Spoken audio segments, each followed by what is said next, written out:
Nolitha Gadlela oneminyaka engama-43 ubudala uhleli iminyaka emihlanu engasebenzi.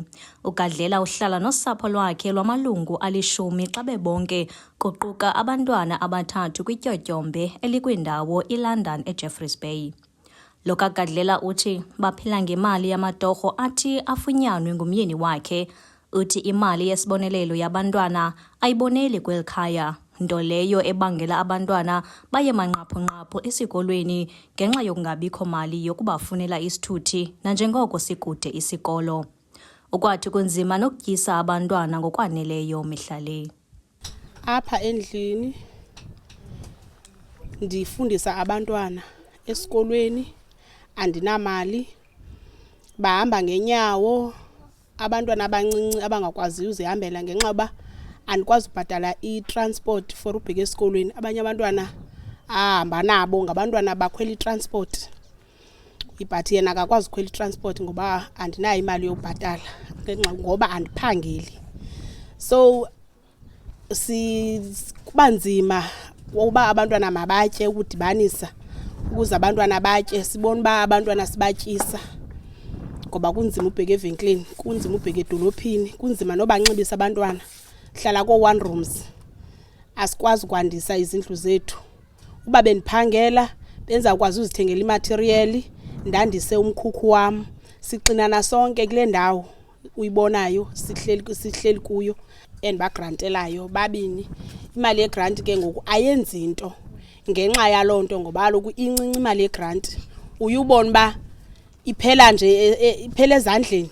Sewuseshop, imali yegrant akho nto isincedisa ngayo. Uba umasipala walapha angasifakela umbane, asivulele amathuba womsebenzi, siphangele singabazali babantwana ngoba siyasokola. UGadlela akayedwanga kule ngxaki yokungafumani msebenzi kule dolophu ngenxa yokunqongophala komsebenzi, yaye nomyinge wezinga labantu abangaphangeliyo linyuke laya kutsho ku-32.9% kweli. Abahlali bagqibe kwelokuba baqhankqalaze. Silapha namhlanje ngesizathu sokuba sifuna umsebenzi. Imisebenzi iyafika, apha iiprojekthi ziyafika, kodwa abantu abaqhamlayo ngabantu bangaphandle. Xa ndisitsho ke ndithi foreigners okanye abantu abasuka kwezinye iidolophu.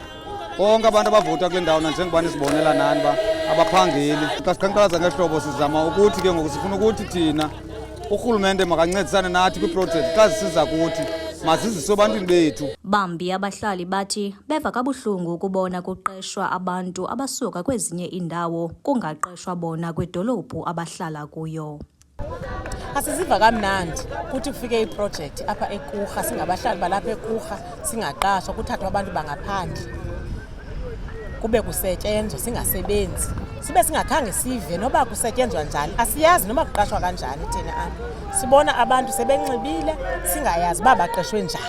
Omnye wabahlali uSharon Chunungwa uthi yintlungu kungasebenzi yaye kubangela uxinzelelo.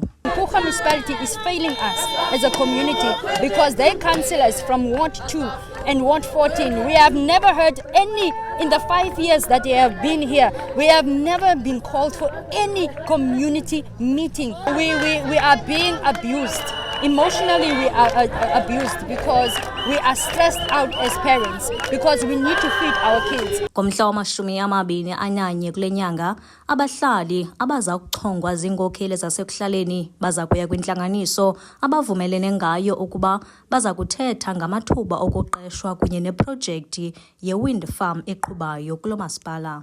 Aba bahlali bathi abazukubuya ngamva baseza kuqhankqalaza de bafumane impendulo. Ukanti ngethuba siqulunqa elinqaku besingekafumani impendulo kumasipala eKuga. Kwindaba ze-MPK TV, ndinguJessica Bobo, ndiseJeffreys Bay.